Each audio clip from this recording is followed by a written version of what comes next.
അർജുനന് വേണ്ടിയുള്ള ഒരു തെരച്ചിൽ എന്ന് നമ്മൾ പറയുന്നത്. ആ കാഴ്ചയാണ് നമ്മൾ കാണുന്നത്. ഇപ്പോൾ നമ്മുടെ വരുന്ന കമൻറ്റ് ബോക്സിൽ വരുന്ന വഴികളിലും തിരിച്ചു പോകാൻ വീട്ടിലേക്കുള്ള വഴിയിലൂടെ എത്തുന്ന ഒരു മനുഷ്യനാണ് അർജുൻ. നീ അറിയുന്നുണ്ടോ? നിന്നെ ഒരു നോക്ക് കാണാൻ എന്തോരം ആളുകൾ വന്നിരിക്കുന്നു എന്ന് നീ കാണുന്നുണ്ടോ എന്ന് ചോദിക്കുന്നു. 75 ദിവസം കൊണ്ട് സ്വന്തമായി തീർന്ന സഹോദര, ഒരുപക്ഷെ നിന്നെ ഞാനുമായി കൂടുതൽ അടുപ്പിച്ചത് ഒരുപക്ഷെ നിൻ്റെ ജോലിയാകും. ഞാൻ ഡ്രൈവറുടെ മകളാണ്, ഇപ്പോൾ ഒരു ഡ്രൈവറുടെ ഭാര്യയും. ഒരു കമൻ്റാണ് രഞ്ജിത്ത്. നമ്മൾ തമ്മിലുള്ള ബന്ധം നീ ചെയ്തിരുന്ന ജോലിയും ഇപ്പോൾ എൻ്റെ ഭർത്താവും എൻ്റെ അച്ഛനും ചെയ്തിരുന്ന ജോലിയുമാണ്. ഒരു ഡ്രൈവറുടെ മകളാണ്. ആ നിലയിൽ എൻ്റെ സങ്കടം പറഞ്ഞറിയിക്കാൻ കഴിയുന്നില്ല എന്നൊരു പ്രേക്ഷക നമുക്ക് കമൻ്റ് അയക്കുന്നുണ്ട്. വളരെ പ്രധാനപ്പെട്ട കാര്യമാണല്ലോ. ഒന്ന് ആലോചിച്ച് നോക്കൂ. പ്രിയ അർജുൻ, നമുക്ക് പരസ്പരം അറിയില്ല, പക്ഷേ നിങ്ങൾ ആരൊക്കെയോ ആയിക്കഴിഞ്ഞു ഈ 75 ദിവസത്തിനുള്ളിൽ. കണ്ണീരിൽ കുതിർന്ന യാത്രാമൊഴി സഹോദര, നിൻ്റെ കുടുംബത്തിന് ദൈവം ശാന്തിയും സമാധാനവും നൽകട്ടെ എന്ന് പറയുന്നത് മുഹമ്മദ് അലിയാണ്. മറ്റൊരു സീന എന്നൊരു പ്രേക്ഷക പറയുന്നു, എനിക്കറിയാം, ഒരു ഡ്രൈവറുടെ കുടുംബത്തിലാണ് ഞാൻ ജനിച്ചത്. ഈ യാത്രയപ്പോൾ ഞങ്ങളിൽ ഓരോരുത്തരുടെയും ഭയമാണെന്ന് പറയുന്നു. ഓരോ മനുഷ്യർ പ്രകൃതിയോട് ചെയ്യുന്ന ക്രൂരതയ്ക്ക് കരുവാകുന്നത് ഇതുപോലുള്ള പാവപ്പെട്ടവരാണ്. തീർച്ചയായും ഈ സമയത്ത് നമ്മൾ പറയേണ്ടത് ആ ദേശീയപാത നിർമ്മാണത്തിലെ അശാസ്ത്രീയതയും അതുമായി ബന്ധപ്പെട്ട വിഷയങ്ങളും ഒക്കെ ഇനി വരും ദിവസങ്ങളിൽ ചർച്ച ചെയ്യപ്പെടുക കൂടി വേണം. ഇത് കേവലം വൈകാരികമായിട്ടുള്ള ഒരു കാഴ്ചയെ അവസാനിക്കാനും പാടില്ല എന്നുള്ളതാണ്. കാരണം ആ പാതയോരങ്ങളിൽ ഇപ്പോഴും ഷിരൂർ കുന്നുകൾ പോലെ ഇടിഞ്ഞു വീഴാവുന്ന കുന്നുകൾ ബാക്കി നിൽക്കുന്നു. അശാസ്ത്രീയമായ റോഡ് നിർമ്മാണത്തിന് ഇരകളായി ഇനി മറ്റൊരു അർജുൻ ഉണ്ടാവാൻ പാടില്ല എന്നതും ഈ കാഴ്ചയോടൊപ്പം തന്നെ നമ്മൾ പറയേണ്ടതാണ്. തീർച്ചയായും സർക്കാർ അതിനുള്ള സംവിധാനം ഉണ്ടാക്കും എന്ന് തോന്നുന്നു. ഇന്ന് ഈ യാത്രയെ അനുഗമിച്ചുകൊണ്ട് ഈശ്വർ മാൽപ്പെ വരുന്നുണ്ട്. നമ്മൾ എടുത്തു പറയേണ്ട പേരുകളിൽ ഒന്നാണ് ഈശ്വർ മാൽപ്പയുടേത്, കാർവാർ MLA സതീഷ് കൃഷ്ണ സെയിലിൻ്റേത്. കാര്യം ഇവരൊക്കെ ആദ്യന്തം സംവിധാനങ്ങളൊക്കെ എതിരാകുമ്പോഴും കാലാവസ്ഥ പ്രതികൂലമാകുന്ന ഘട്ടങ്ങളിലുമെല്ലാം തങ്ങളുടെ പ്രിയപ്പെട്ടവനെ തിരയാൻ വേണ്ടി ഈ പുഴയുടെ ആഴങ്ങളിൽ ഒരുവിധ സംവിധാനങ്ങളുമില്ലാതെ മുങ്ങി നിവർന്നവരാണ്. എനിക്കൊന്ന് രഞ്ജിത്ത്, ഈശ്വർ മാൽപ്പെ മുങ്ങി നിവരുമ്പോൾ ആദ്യഘട്ടത്തിൽ ഒലിച്ചു പോകുന്നൊരു ഘട്ടമുണ്ടായി. പിന്നീട് നേവിയുടെ റോപ്പിൽ പിടിച്ചാണ് ഈശ്വർ മാൽപ്പെ രക്ഷപ്പെടുന്നത്. ആ ഈശ്വർ മാൽപ്പെ ഒരു ദിവസം 7 തവണയാണ് ഗംഗാവലി പുഴയുടെ അടിത്തട്ടിൽ പോയി തൊട്ടുവന്നത്. പക്ഷെ അപ്പോൾ 15 അടിയിൽ താഴെയാണ് ഈ ലോറി ഉള്ളത് എന്ന് പിന്നീടാണ് നമ്മൾ അറിയുന്നത്. പക്ഷെ സാധ്യമായതെല്ലാം ചെയ്തു. ആദ്യം ഈ ലോറിയുടെ ഒരു ഹൈഡ്രോളിക് ജാക്കി കൊണ്ടുവരുന്നു. രണ്ടാമത് പിന്നീട് അതിൻ്റെ ചില ഭാഗങ്ങൾ, ചില കഷ്ണങ്ങൾ അദ്ദേഹം എടുത്തുകൊണ്ടുവരുന്നു. ആ ലോറി അവിടെയുണ്ടെന്ന് ഉറപ്പിക്കുന്നത് ഈശ്വർ മാൽപ്പയുടെ സാന്നിധ്യമാണ്. പിന്നീട് ഒരുപാട് പേര് ഈശ്വർ മാൽപ്പയെക്കുറിച്ച് അപവാദം പറഞ്ഞു. ഈശ്വർ മാൽപ്പെ കാശുണ്ടാക്കാൻ വരുന്നു, യൂട്യൂബിൽ ആളുകളെ നിറയ്ക്കാൻ വരുന്നു. പക്ഷേ അതൊന്നും ആയിരുന്നില്ല വാസ്തവം. നമ്മൾ ഈശ്വർ മാൽപ്പയുടെ കുടുംബത്തെക്കുറിച്ച് അന്വേഷിച്ചപ്പോഴാണ് ഞെട്ടിപ്പോയത്. വലിയ രീതിയിലൊന്നും ആ കുടുംബത്തിന് വരുമാനമില്ല. കുഞ്ഞുങ്ങളെ പഠിപ്പിക്കാൻ പോലും വളരെ ബുദ്ധിമുട്ടുകയാണ്. പക്ഷേ കർണാടക സർക്കാരിൻ്റെ റെസ്ക്യൂമാനാണ്. നമ്മൾ ഒരുപാട് പേരൊക്കെ ഇട്ട് കൊടുത്തു. അക്വാമാൻ, ജലമനുഷ്യൻ എന്നൊക്കെ പറഞ്ഞു. പക്ഷേ അദ്ദേഹത്തിൻ്റെ വീട്ടിൽ ഈ കഞ്ഞി പുകയണമെങ്കിൽ വലിയ ബുദ്ധിമുട്ടാണ് എന്ന സാഹചര്യമാണ്. അപ്പോൾ ഈശ്വർ മാൽപ്പെ നമ്മുടെ മുന്നിൽ ഒരു വലിയ പാഠമാണ് ആ അർത്ഥത്തിൽ, അല്ലേ രഞ്ജിത്ത്? തീർച്ചയായിട്ടും ആളുകളെക്കുറിച്ച് ഈ ഘട്ടത്തിലൊക്കെ ഈ ദുരന്ത മുഖത്തും നെഗറ്റീവ് പറയുക എന്നുള്ളൊരു സ്വഭാവം പല ഈ വെറുതെ കമൻസ് ആയിട്ട് പോലും വരുന്ന സ്വഭാവം ഉണ്ടായിരുന്നു.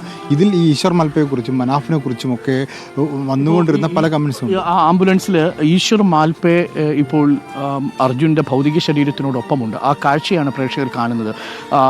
ഇങ്ങനെ തപ്പിയെടുക്കാൻ വേണ്ടി ആയിരുന്നില്ല ഈശ്വർ മാൽപ്പെ മുങ്ങിയതെങ്കിൽ പോലും ഒടുവിൽ ആ ഉത്തരം കിട്ടുമ്പോൾ ഈശ്വർ മാൽപ്പയുടെ എഫേർട്ട് കൂടി നമ്മൾ ഈ ഘട്ടത്തിൽ പറയേണ്ടതുണ്ട്. അത്തരം വൈകാരികമായ നിമിഷങ്ങളിലൂടെയൊക്കെ നമ്മൾ കടന്നുപോയിട്ടുണ്ട്. അപ്പോൾ ഒരുപാട് പേർ സഹായിച്ചിട്ടുണ്ട്. എല്ലാം നഷ്ടപ്പെടുന്ന ഘട്ടത്തിലും ഒരുപാട് പേരുടെ പിന്തുണ ഉണ്ടാകുന്നു. ഇപ്പോൾ ഞങ്ങൾക്ക് പിന്നിൽ പാർട്ടി ഓഫീസിന് മുന്നിൽ അദ്ദേഹത്തിന് വൈകാരികമായിട്ടുള്ളൊരു യാത്രയപ്പാണ് പാർട്ടി പ്രവർത്തകർ കൂടി നൽകുന്നത്. ഇപ്പോൾ ഷാഫി പറമ്പിൽ MLA ഉണ്ട്, ഒപ്പം സതീഷ് കൃഷ്ണ സെയിലുണ്ട്, ടി സിദ്ദിഖ് MLA ഉണ്ട്, ഒപ്പം AK ശശീന്ദ്രൻ മിനിസ്റ്ററുണ്ട്. ആ കാഴ്ചകളൊക്കെ പ്രേക്ഷകർക്ക് കാണാം. വലിയ ഒരു വിലാപയാത്രയായിട്ട് ഒരു നാട് മുഴുവൻ ഇളകി തങ്ങളുടെ പ്രിയപ്പെട്ടവരൊപ്പം വരുന്നു. സതീഷ് കൃഷ്ണ സെയിൽ നമുക്കൊപ്പമുണ്ട്. ഇപ്പോൾ ഈ പ്രൊസഷനോടൊപ്പം തന്നെ സതീഷ് കൃഷ്ണ സെയിലിനെയും പ്രേക്ഷകർക്ക് കാണാവുന്നതാണ്. ഈ വാഹനത്തിന് തൊട്ടു പിന്നിൽ സതീഷ് കൃഷ്ണ സെയിലുണ്ട്. നമ്മൾ അദ്ദേഹത്തിലേക്ക് കൂടി പോകാം. എന്തായാലും വളരെ വൈകാരികമായൊരു നിമിഷമാണ് എന്നുള്ളത് തീർച്ചയായും നമ്മളെ വല്ലാതെ വേദനിപ്പിക്കുന്നൊരു നിമിഷമാണ്. ഇനി അല്പസമയത്തുള്ളൂ, ഏകദേശം ഒരു 50 മീറ്റർ കൂടി മാത്രമേ ഉള്ളൂ. ഷിരൂരിൽ പൊലിഞ്ഞു പോയ അർജുൻ ആദരാഞ്ജലികൾ എന്ന വലിയൊരു പോസ്റ്റർ പ്രേക്ഷകർക്ക് കാണാനും സാധിക്കും. നമുക്കൊപ്പം നിലവിൽ Karwar MLA നമുക്കൊപ്പമുണ്ട്.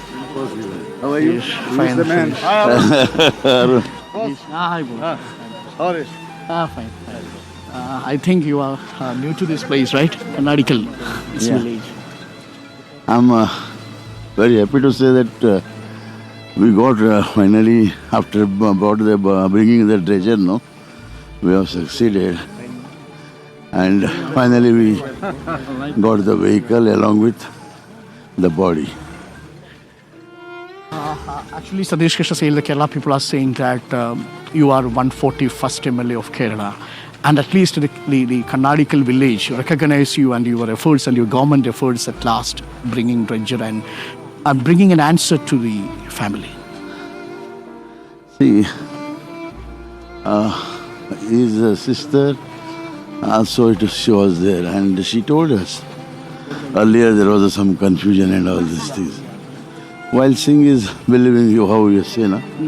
Then she saw herself and we took her to one barge also and we have made 2-3 lines and finally we have told we will achieve.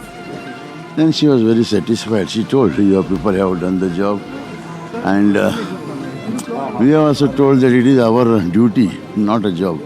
CM and our Ashraf ji and Sir has come to Karwar, Ankola. It is our duty, sir. We have did. Okay, anyway, we will talk later. Yeah. Okay. വളരെ വൈകാരികമായൊരു മൊമെൻറ്റിലാണ് അദ്ദേഹവും നിൽക്കുന്നത്. തീർച്ചയായിട്ടും അറിയാം, Satheesh Krishna sale എന്ന MLA ഇതിലെടുത്ത effort അത്ര ചെറുതല്ല. അത് നമ്മൾ ആവർത്തിച്ച് തന്നെ പറയണം. കാരണം പലപ്പോഴും ഈ തെരച്ചിൽ അവസാനിച്ചു പോകുന്നു എന്ന് തോന്നുന്ന ഘട്ടങ്ങളിലെല്ലാം സതീഷ് കൃഷ്ണ സെയിൽ ഒരു വലിയ പ്രതീക്ഷയായിട്ട് നിന്നു. ജില്ലാ ഭരണകൂടം ഇതൊരു സാധാരണ ഉത്തരവാദിത്വം എന്ന നിലയിൽ കണ്ടപ്പോഴും അതിന് പിന്നിലുള്ളൊരു ഉത്തരവാദിത്വം, ഒരു സാമൂഹികമായൊരു ഉത്തരവാദിത്വം ഇതിലുണ്ട് എന്ന് ബോധ്യപ്പെട്ടുകൂടിയാണ് സതീഷ് കൃഷ്ണ സെയിൽ അടക്കം നമ്മുടെ MP MK രാഘവൻ്റെയും Manjeshwaram MLA AK അഷറഫിൻ്റെയും സംസ്ഥാന സർക്കാരിൻ്റെയും ഒക്കെ അഭ്യർത്ഥന പരിഗണിച്ച് തുടർച്ചയായി ഈ വിഷയത്തിൽ ഇടപെട്ടതും. ഇപ്പോൾ അദ്ദേഹം പറയുമ്പോൾ ആ വാക്കുകൾ ഇടറുന്നുണ്ട്. തീർച്ചയായിട്ടും ഒടുവിൽ നമുക്ക് അദ്ദേഹത്തെ തിരിച്ചു കൊടുക്കാൻ സാധിച്ചു. പക്ഷേ പലപ്പോഴും തിരിച്ചു കൊടുത്തു എന്നൊക്കെ പറയുമ്പോൾ എന്തെന്നൊരു വലിയ ചോദ്യമുണ്ട്.